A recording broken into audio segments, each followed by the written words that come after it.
People were just afraid. They weren't afraid of anything rational. They were just afraid. And what you had to do is you had to keep your wits. And one of the hopes is that if you read history, if you read the book, if you understand cycles, you will be able to reduce the emotional influences at that time and cut through them, and maybe we'll just say keep your wits about you. To have been in the investment business in '08 and to have the experience of '74, you had to be working by definition 34 years.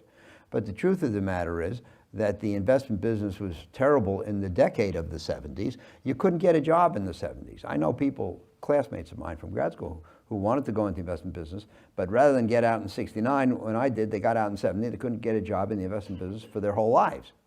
And they dug in other fields. But the point is, you had to have your job in the '60s. And that means by '08, you had to be working more than 40 years. How many people work more than 40 years? So by definition, the pool of people with the recognition of the past pattern is very small. And clearly we ran into very difficult problems. The overinvestment on high leverage in the subprime products in '05, '06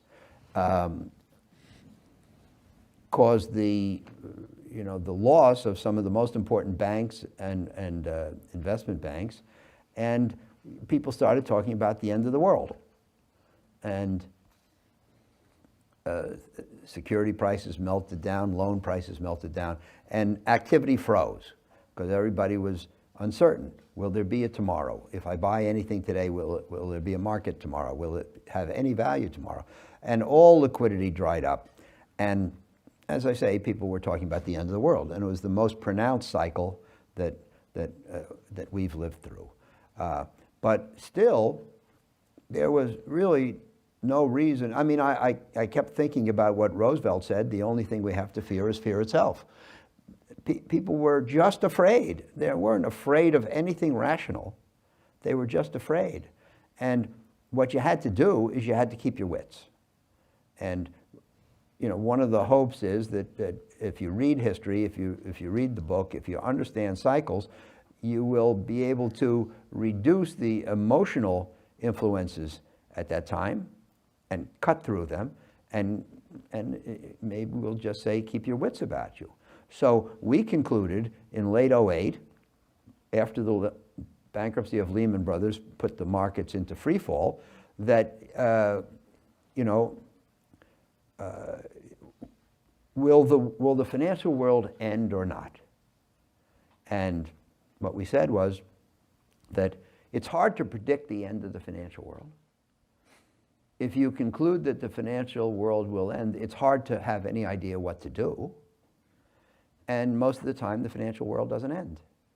We also made a very simple calculation. Should we buy or not?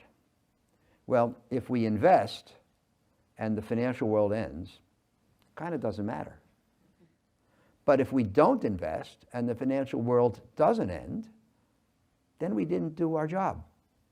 So by that, here we are in an environment where really people had no idea what was coming next, and we're talking about the end of the world. And I thought the analysis was rather simple, that we had to buy. So at Oaktree, we invested $650 million a week in the last 15 weeks of '08. That's about $10 billion. And that's really all you had to do. It almost didn't matter what you did as long as you bought. And it was a point in time in the cycle, and these points in time come along every once in a while, where you don't need conservatism, caution, risk control, discipline, patience, or selectivity. You need money and the nerve to spend it. And if you had money and nerve to spend it in late '08 in the credit market or early '09 in the stock market, you've made a ton of money.